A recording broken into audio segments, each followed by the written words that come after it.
Indigenizing spaces and why that's important. We spoke to Elder Tully yesterday, and he reminded us to make sure that we talked to each of you about indigenizing and why it's important. Indigenous people have been connected to the land and the oceans for millennia. They've been stewards of the land and the ocean for that time. Their traditional knowledge is vital to the sustained growth of the ocean sector, of all sectors, in fact. We all know that increasing diversity in spaces increases the quality of work, productivity, innovation, and success of any team. That's true. The research has been done. It's been proven.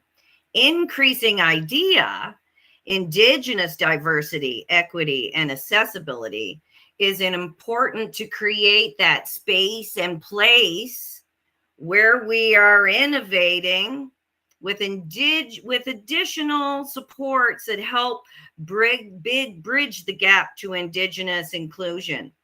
Unfortunately, there are a lot of spaces, including the ocean sector, some parts of the sector more than others, that are not very diverse, and in some cases, a little inhospitable. So we're working really hard with the industry to help make it a more diverse place.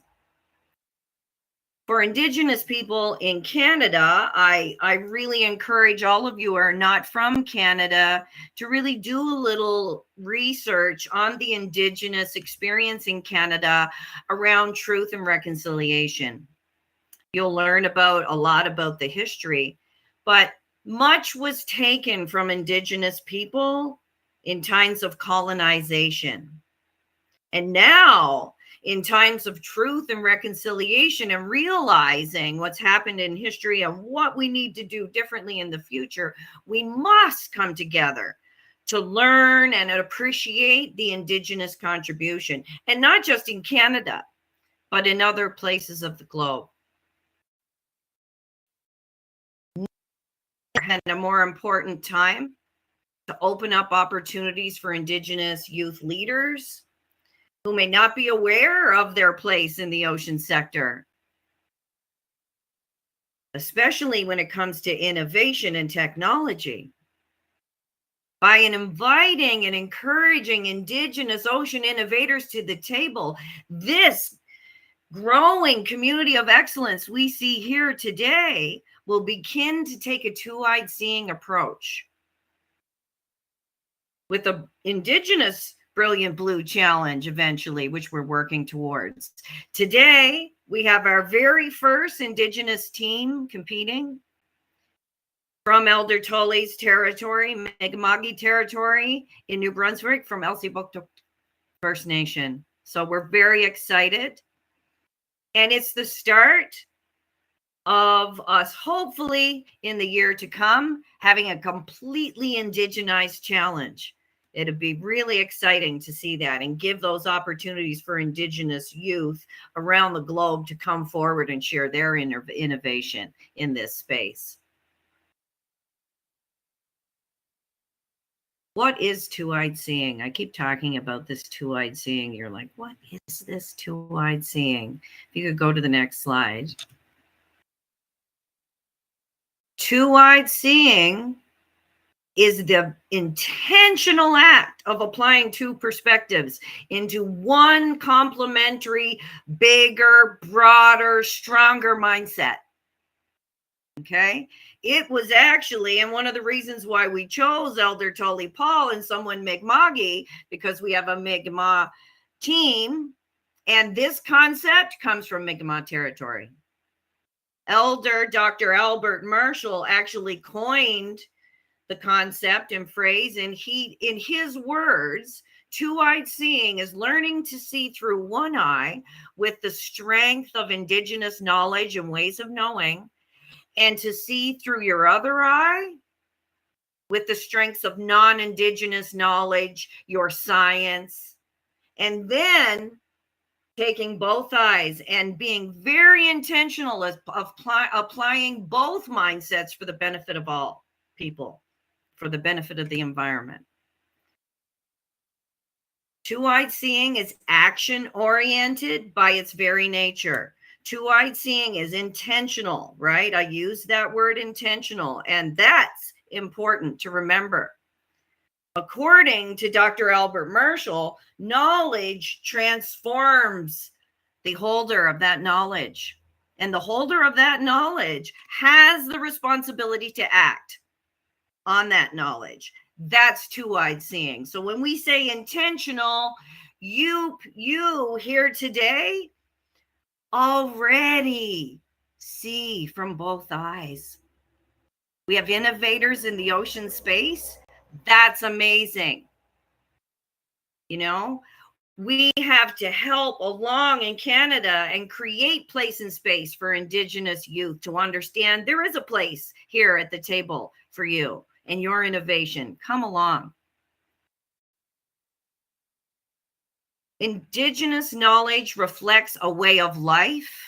Unlike science and industry, Indigenous knowledge is preserved and transferred through observations and experience verbally, with methods rarely documented, while modern science, of course, is theory-based rather than practical and usually written down, right? In comparison to Indigenous knowledge, which is transferred from stories and through their songs and music. Based on social and spiritual values, Indigenous knowledge is a way of life. It is rooted in social connection. Mainstream science, on the other side, tends to view land, for instance, and the oceans as an object of study rather than a relation or kin to you. Within Indigenous knowledge, land and the ocean is a part of the family. Indigenous believe the land, for instance, is Mother Earth, who provides teachings, determines values, the ways of knowing. So Indigenous people look to the ocean to educate them, their family. Ocean is family, connectedness. While science sometimes lacks local relevance, Indigenous knowledge is applied at the local level. A great example of two-eyed seeing, I'm a climate change scientist by training. So I've given climate temperature projections, took multiple computers, to give those modeled, computer model projections of temperature. But where my research really, really broadened and became deeper is when I layered in traditional knowledge and Indigenous knowledge. We talked to the elders in Newfoundland and Labrador, for instance. The capelin spawning grounds habits are different. The capelin roll in on the little fish that roll in on the beaches. They're a massive part of the diet. So food security and culture and community is huge in Newfoundland. Has been. I'm from Newfoundland. I should know. So when you layer in and the elders say, well, geez, Karen, we're not getting the capelin. It's that global warming, we're not getting the capelin are going deeper to spawn now. Those hot beaches, they don't want to be on the beaches. Indigenous knowledge can inform science. And when the two act together, we become like superhuman knowledge, we believe at Workforce Warriors. Because of the nature of Indigenous knowledge and its openness, the Indigenous worldview actually can bring the coexistence of all ideas, all mindsets and worldviews, even conflicting ones. So the injection in and indigenizing space and bringing two-eyed seeing to a space brings a different outlook that brings a broadened perspective which means quality of results, better understanding. That's the power of two-eyed seeing and indigenizing spaces. Together, our community here, this wonderful, beautiful, growing community will help build those culturally relevant comparisons in science that Indigenous knowledge will allow us to bring.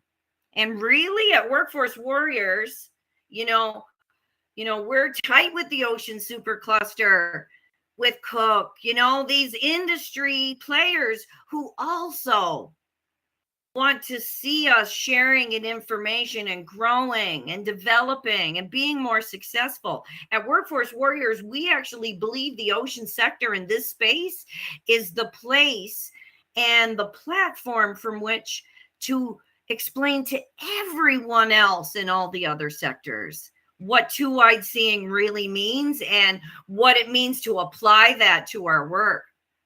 The last thing I'll say about two-eyed seeing, I've been to the big ocean conferences in Canada with all the industry players. The Ocean Supercluster puts off some amazing events, and at them, the academics, the innovators, they always come to us and say, how do we get an elder? How do we bring an elder onto our project to help us inject into two-eyed seeing? We can help, organizations like us, we'll help pair you with organizations close to you, because it's all about sharing, bringing our complementary strengths to the table to be better, because we're always going to be better together. So that's two-eyed seeing. And today in this competition, all this beautiful talent and innovation, so exciting. And we get, for the first time, thanks to the Brilliant Labs and Omar and the whole team, and how they've created place and space for us. So we can be the warm hands at the backs of Indigenous people across Canada and across the globe who will one day compete in our Indigenous